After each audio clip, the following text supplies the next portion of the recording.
Thanks, Lisa.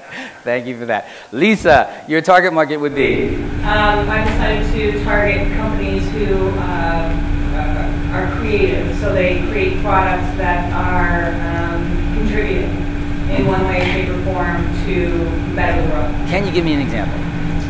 I'm kind of fascinated by people that are architects that create buildings, different sorts of products that are they're just geared toward helping make people better and the world better. So that's what I'm interested in targeting. And ultimately, that may be exactly the niche or the target market that you go after. I can tell you from experience, the challenge you are probably likely to find, number one, is that there aren't that, statistically speaking, aren't that many architects in the country relative, let's say, car salesmen. I mean, relatively small number of architects. Number two, when they're offices, you generally don't find an architectural firm that has 100 employees. You quite often have an architectural firm, if my understanding is correct, we might have an architect or two and then 5 or 6 or 7 or 8 in support systems. Well, so, it could be a company that develops a stem cell product. I agree. It could be anything that's creative, anything that is out of the box, any company that's really invested in bettering the world. And I couldn't agree more. But here's what I'm trying to pull out of you. Here's what I'm trying to get at. That my recommendation, if you are just beginning in the corporate world, is to pick a target market that is ubiquitous, that is pretty much everywhere and quite a few people.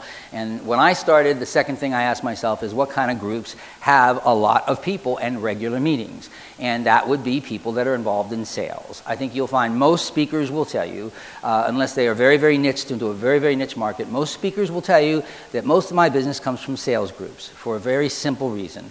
Sales groups often congregate and cluster. Life insurance agencies will often have 100 or 150 agents. And number two, if they're involved in sales, the sales managers very rapidly learn that motivation is short-lived. They very, very quickly learn that if I got to keep these sales going, I have to continually motivate these people. I can't just give them one shot a year and expect them to all go out there and break sales records. I have to be continually reinforcing their motivation, the exercise concept you and I were talking about before. Exercising once a year, if they sit down and write their goals and we have this big goal meeting once a year, is probably not going to do it. We have to have the goal meeting, then we probably have to have either weekly or monthly meetings, then we need a quarterly meeting. So if you're looking to get started, and you might ultimately want to end up working with small niche creative groups, but if you're looking to get started with groups that are likely to book you, you should probably be looking in the area of sales.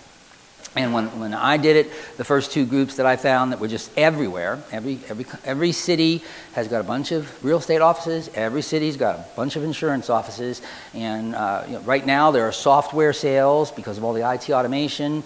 In the 80s, it was copier companies, and people that were putting new phone systems in. When MCI came out with and telephone systems for companies, those were big companies. Those were companies that would have big sales forces. So the very first thing, if you're looking just to get started, just go out there and get yourself booked. I think when you pick a target market to begin with, statistical likelihood would dictate that you end up identifying some kind of a sales group or sales groups and going after them. And in just a little while, I'll show you precisely how to do that. But picking a target market, I think, is part of the process. Now, when I say the spiderweb approach,